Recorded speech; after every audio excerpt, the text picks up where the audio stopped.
It is insane to me how much the landscape of the entire NBA has changed since the last time these two met in a situation where a potential NBA championship was at stake. 3 years ago, Steph Curry and the Golden State Warriors faced off against LeBron James for a chance to win an NBA championship. And now, 3 years later, things have changed dramatically. For one, it is now Steph Curry that is the underdog. Having lost his sidekick Klay Thompson for the last 2 seasons, the Golden State Warriors have been a shell of their former self. But here's the crazy thing, that shell of their former self is really freaking good and features the NBA scoring champion Steph Curry. Meanwhile, the Los Angeles Lakers are dealing with their own issues. LeBron James, Anthony Davis, and Dennis Schroeder just all came back from injury, and it seems as though chemistry might be an issue going into this play-in game. Needless to say, both of these teams need to win at least one out of their next 2 games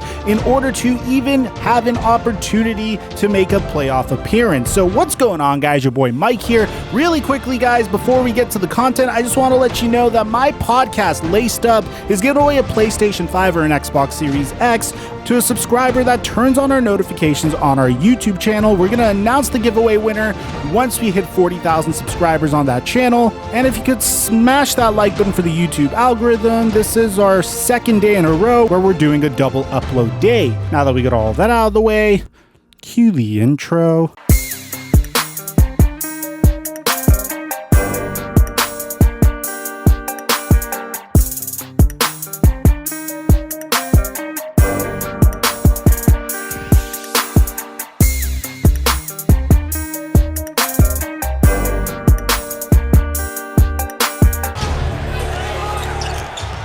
Either are they.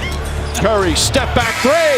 Bang! At the buzzer! Steph Curry from downtown, and the Warriors will take a 13-point lead into halftime. Mic check 1 2 1 2. What's going on, everybody? There's a lot at stake in this game, and both of these teams came into this game absolutely scorching hot. The Los Angeles Lakers having won their last 5 games in an attempt to avoid the play-in tournament altogether, whereas the Golden State Warriors have been going on a tear, finally clicking on all cylinders and winning their last 6 games. So something's got to give, and one of these teams have to lose eventually. So with so much at stake, including even an opportunity to make an appearance in the NBA playoffs, what does LeBron James have to say about Steph Curry?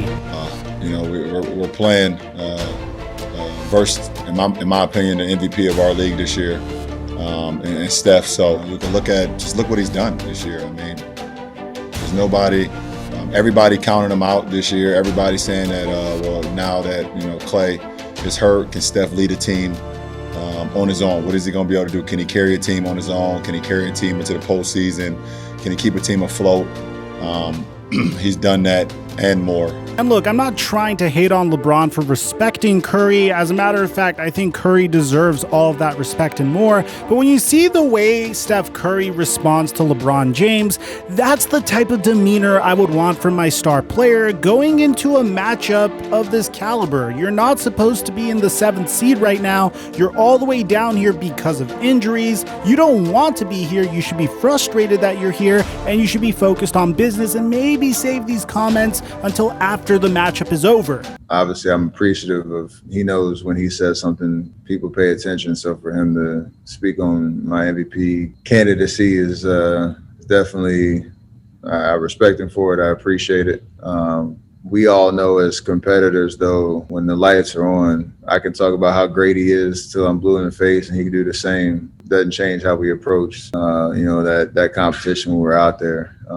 I won't be giving him a pass because he likes the way I played this year. Side note, I really dislike when LeBron James attempts to network in an inappropriate situation. I don't mean to potentially drum up something that might not be there, but we know the rumors of LeBron James trying to recruit Steph Curry to the Los Angeles Lakers during the NBA All-Star Weekend. And I don't know. I feel like this should be a little bit more intense. I feel like there's a history between these two, and this wasn't necessarily a time to go out and praise your opponent that has literally denied you of 3 NBA championships. We're talking about a guy that completely altered your legacy, LeBron. With all due respect, you would have 7 NBA championships right now. Cleveland would have 3 more NBA championships right now if it weren't for the Golden State Warriors and Steph Curry. I know some of you guys might disagree with me. Maybe I'm a bit of an old head. I come from an era where I saw a lot of trash talking and I didn't see a lot of buddying during a time where intense basketball was supposed to be played. With that being said, let's actually get into some analysis here, because the very first thing that we noticed in the first quarter wasn't necessarily Steph Curry. As a matter of fact, Steph Curry was relatively a non-factor in the first quarter of play,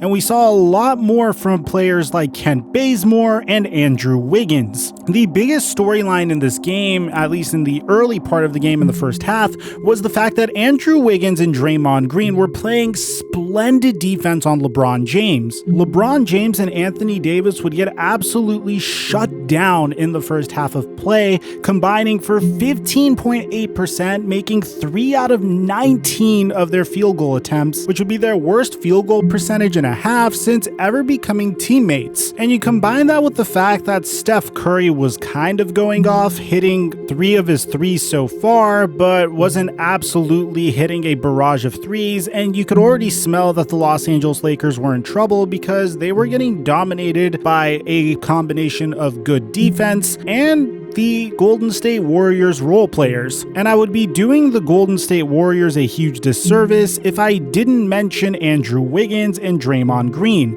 During the first half, the Los Angeles Lakers didn't make a single shot whenever they were guarded by Andrew Wiggins. This includes LeBron going 0 for 6 against Andrew Wiggins. Meanwhile, Draymond Green was able to hold Anthony Davis to only 2 of 8 from the field and 2 of 9 in total whenever he was defending a Laker. And thanks to some brilliant halftime adjustments by Frank Vogel, the Los Angeles Lakers were able to make a huge run in the third quarter, scoring 35 points, shooting a scorching hot 57% from the field, and somehow coming up with 7 steals in the third quarter to eventually take the lead back from the Golden State Warriors. And then the storyline became, when will Steve Kerr put Steph Curry back in before the game got way too out of hand, which he would in the early part of the fourth quarter. Both teams would play quite possibly their best basketball of the entire game in the final minutes of the fourth quarter, with the Golden State Warriors taking a 3-point lead on the Los Angeles Lakers with 3 minutes and 12 seconds to go in the fourth off of a Steph Curry layup. So following a Steph Curry missed layup with 2 minutes left to go in the fourth, LeBron James would take it to the rack and get fouled extremely hard by Draymond Green with 2 hands to the face.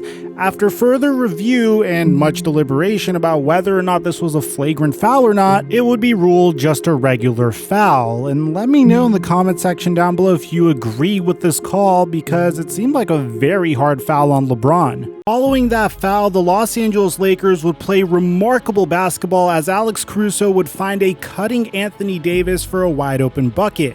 And then after Steph Curry would hit 2 free throws, we would have quite possibly the biggest play of the game when LeBron James would hit this buzzer-beating 3 as the shot clock expired to put the Los Angeles Lakers up by 3. This doesn't do it any justice. You have to hear it live, guys. Open side, he's tied up by Green. Throws it back up top. James puts up the 3. Oh, it's good! LeBron James! The Golden State Warriors would have multiple opportunities to tie the game up, but they would not be able to convert. And as of now, it's official. The Los Angeles Lakers will go on to face off against the Phoenix Suns in the first round of the NBA playoffs, while the Golden State Warriors have to face off against the Memphis Grizzlies. And throughout this game, I'll just say that both of these teams were remarkable. The quality of basketball that was played in the second half, the quality of the adjustments that the Los Angeles Lakers made at the half, in addition to the fact that they were able to come together and come back from a deficit at the half, just shows me how truly resilient this team is. I don't think the Los Angeles Lakers are your average number 7 seed, and I know a lot of people are going to hate on them and try to count them out because they're a 7 seed. This is going to be very interesting because I don't think we've ever had a situation like this before when the number 7 seed should have been quite possibly a number 1 seed, a 2 seed, or a 3 seed, and that's no disrespect to the Utah Jazz, the Phoenix Suns, or the Denver Nuggets. So we're going to get some very high quality basketball and some really intense matchups as a result of this crazy playoff run the Los Angeles Lakers will have to make. And I can't wait to see the Golden State Warriors go up against the Memphis Grizzlies because I can't help but feel like the Golden State Warriors are still not done here. But let me know in the comment section down below, who do you have winning the Memphis Grizzlies game against the Golden State Warriors? Make sure you smash that like button for the YouTube algorithm because these are really hard to make. LeBron James would finish with 22 points, 11 rebounds, and 10 assists. Steph Curry would finish with 37 points off of 52.2% shooting and 66.7% from 3. And aside from that, I'm your boy Mike, and I'm dropping our mic until our next upload.